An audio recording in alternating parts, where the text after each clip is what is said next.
Before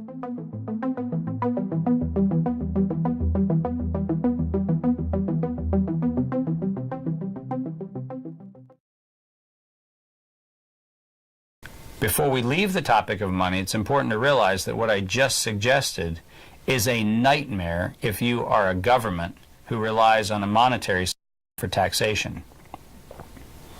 Because how do I charge a tax on something that never passes through a dollar value? Now, the IRS has all kinds of elaborate ways to do that. They say, well, get a fairness opinion, get a fair market value. Well, what is the value of the exchange I just described, where I'm planning to teach one person and 10 people show up?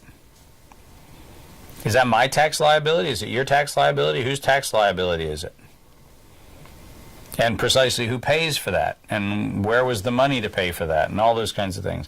When we get into a more dimensional understanding of value exchange, which has this transitive property, which has an expansive option around it, we're going to have to rethink everything about taxation.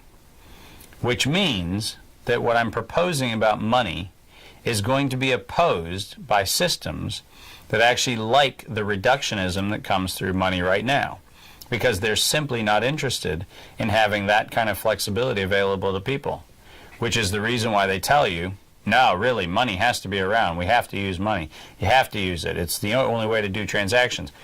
And the reason why we have to do it is not unlike what I said about the FCC wavelengths.